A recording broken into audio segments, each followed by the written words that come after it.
This is the image we see when we think of Oz. However, a generation before Judy Garland walked down the yellow brick road, Oz and its denizens had already made the leap from page to screen. In 1914, a remarkable movie studio opened dedicated to creating just one product, Wizard of Oz movies. The studio is run by Oz author himself, L. Frank Baum. Born in Chittenango, New York in 1856, Lyman Frank Baum had excelled at and then failed at a number of careers until 1900 when he published The Wonderful Wizard of Oz. The Wonderful Wizard of Oz, it was a sensation. You know, it was the first real American fairy tale. The book is full of American ideals and industrial age images, but the real innovation is in the beginning of the book, in the introduction. You see, Frank Baum tells us that he wrote the book to please children. He wasn't trying to impart any kind of moral lesson, like a lot of the books at the time were trying to do that. He just wanted to write things that made children happy, that children would like to read. Baum became an overnight celebrity.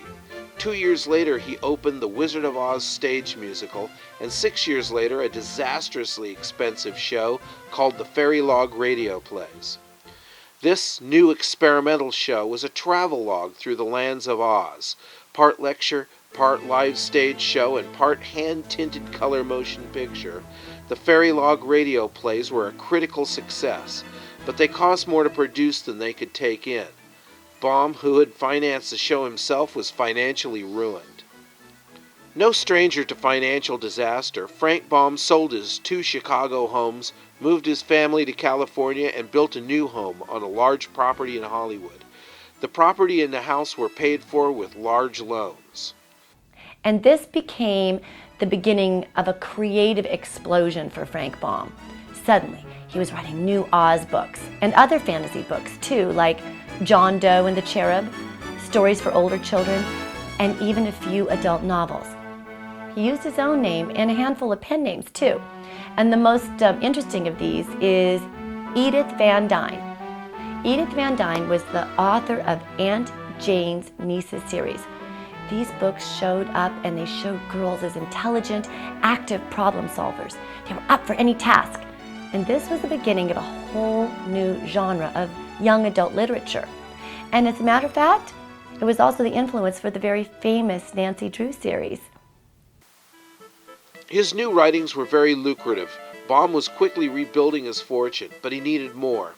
Frank Baum had become very used to being a celebrity. He found the place for the rich and powerful in Los Angeles to be seen, the Los Angeles Athletic Club. Baum soon found himself rubbing elbows with men whose names grace familiar streets to this day, Doheny, Huntington, and Slauson, to name a few. But Baum was drawn to another clique in the athletic club. He quickly gravitated to the power brokers of the newest industry in Los Angeles, the filmmakers. He created an offshoot of the club called the Uplifters.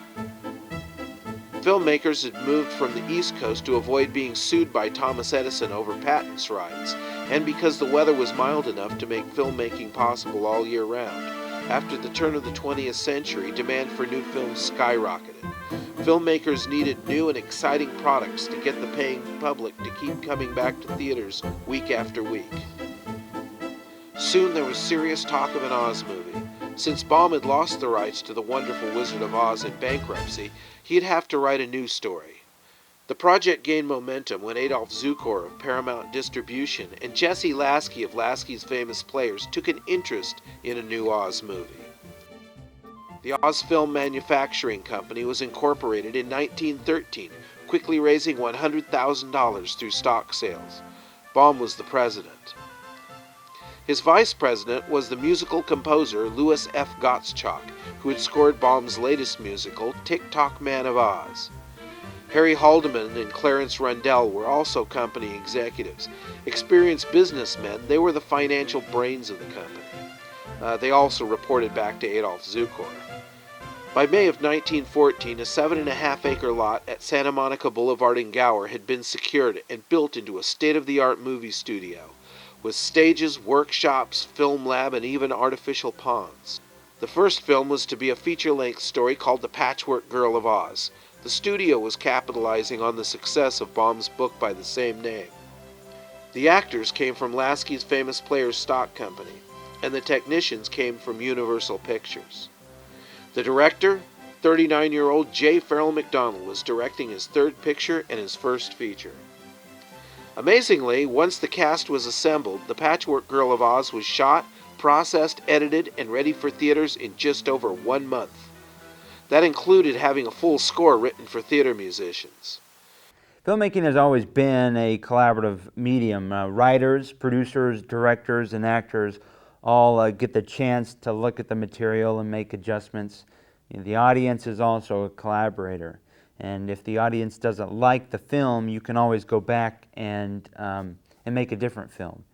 You know, the Oz studio didn't take that last step of waiting to get feedback from the public before working on their next film, and that's a serious gamble for any filmmaker. In New York, armed with Baum's film and a handful of others, Adolph Zukor was ready to go up against Thomas Edison's Motion Picture Patents Company and their states' rights distribution system. The states' rights distribution system had been developed as an outlet for motion pictures to go to Nickelodeons. A few distributors were granted territories and given standardized booking and pricing packages. In the states' rights systems, producers took on the entire cost and risk of filmmaking, while the exhibitors and the Patents Trust made the money.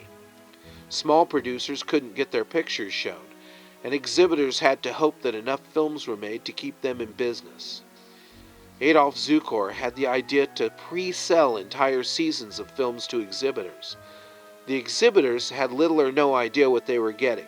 They just knew that there would be a steady stream of films, some of them good, some of them not so good. These guaranteed sales allowed studios to finance more and better productions. Edison sued. But he couldn't just sue Adolph Zukor for distributing film. He had to sue the filmmakers, including Oz Film Manufacturing, for using patented equipment. Zukor, at a stroke, had managed to tie up the Patents Trust in court for a very long time. Not knowing what the holdup was, Baum sent his son, Frank Jr., to New York to open up a distribution office. Frank Jr. was going to negotiate an agreement so the Oz films could be seen in theaters. With great difficulty, he got Patchwork Girl of Oz booked into the Strand Theater in December of 1914. The picture received polite reviews from New York Times and Daily Variety, but the audience reaction was quite different. Audiences wanted their money back. The film was a little hard to follow. The directions was very theatrical, stage-like, and this staged pretty much the way they did in live theater. They used women in parts of children and extras, and they hadn't learned the use of close-ups and camera angles. There was no control from the camera end, just a flat staged show, and the techniques of filmmaking were just being developed. So, what can you do? The director, J. Farrell McDonald, was a classic style director. He had riding boots and a big megaphone, and he just set the camera in one place. He called action and told the actors what to do and what to say right there on the spot. Most of the films at that time were straightforward and short, but the feature-length pictures involved stuff that everybody's familiar with. Love, cowboys and Indians, cops and robbers, stuff that everybody recognized. But this movie really was fantasy. Nobody's seen it before. It was too childish for adults and too adult for children, and it was way too long. The Patchwork Girl of Oz was classic Baum. This was a time when he was writing at the top of his form. The movie, however, just didn't make any sense if you hadn't read the book. The fantasy elements in any Oz story are memorable, but the real charm is in the language. See, Baum Baum's stories talk about the humor of everyday life, the things that the characters are saying, and the way they're described. That's the real genius of Frank Baum. And the silent movie had trouble conveying that humor. The Patchwork Girl of Oz quietly disappeared. The Magic Cloak of Oz was already in New York, but Zukor had achieved his goal. He had tied up the patent's trust in court, crippling their monopoly. He quickly blackballed the Magic Cloak of Oz and all other projects to come out of the Oz Film Manufacturing Company. Back in Hollywood, Baum was completing his most spectacular and expensive Oz movie yet, His Majesty the Scarecrow of Oz. This film had a budget and cast that made it one of the most expensive films of its day. It was an extravaganza, but no one ever saw it. To Frank Jr.'s credit, his hard work and determination did get bookings for The Patchwork Girl of Oz and The Magic Cloak, and even a few bookings for a cut-down version of His Majesty the Scarecrow of Oz. But these meager bookings only provided the revenue to keep the company afloat for a few more months. When word of the situation got back to the Oz studio, Frank Baum and his board of directors decided on a radical course of action. They made a serious adult melodrama, The Last Egyptian, based on an anonymously published book by Frank Baum. This time, Baum himself took over the direction. This more mature film was much like every other movie of the time, and it received little notice. Frank Baum Jr. made a deal to distribute future Oz manufacturing films through Alliance Films. Frank Jr. also made the reasonable demand that the Oz Film Manufacturing Company change its name to Dramatic Feature Films for all new productions. With films being distributed and money coming in, Frank Jr. produced the next two films himself. A war drama, The Grey Nun of Belgium, and a slapstick two-reel comedy called Pies and Poetry. Competing with the more innovative films of Charlie Chaplin and D.W. Griffith, The Grey Nun of Belgium and Pies and Poetry simply got lost. No prints survive today. 1916 was the end of the road for the Oz Film Manufacturing Company. The company quickly went into receivership and was liquidated. The actors went back to Lasky's Famous Players, and the property went to Carl Laemmle's Universal Pictures. Frank Baum went back to writing. So after the movie studio fiasco, Baum was very depressed. He felt that the rejection of the studio and his movies was really a rejection of him. But his wife, Maud Baum, reminded Frank that for once they hadn't lost any money on the deal and that he'd enjoyed running the studio for a year, and it was a good year while it lasted. It was just a vacation, and now Frank could get back to work. And work he did. Baum wrote another Oz book each year and other books and stories in between, until his death due to a stroke in 1919.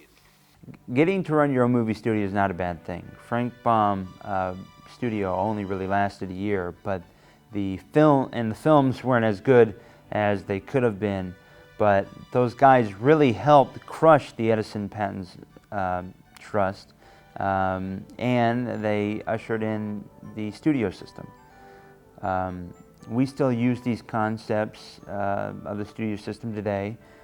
The men who had put him into the film business and just as quickly locked him out went on to create film legacies that endure to this day. Jesse Lasky joined with Adolph Zukor to create Paramount Pictures, and Carl Laemmle expanded his holdings to create the entertainment giant Universal Pictures. Universal eventually bought the rights to The Wizard of Oz and sold them to MGM, who created the movie that we know and love today. So while its films are now lost or largely forgotten, the Oz Film Manufacturing Company helped usher in our modern era of filmmaking and pioneered the genre of children's films. And I remember that some of it wasn't very nice, but most of it was beautiful. But just the same, all I kept saying to everybody was, I want to go home. And they sent me home. Doesn't anybody believe me? Of course we believe you, Dorothy. Oh, but anyway, Toto, we're home.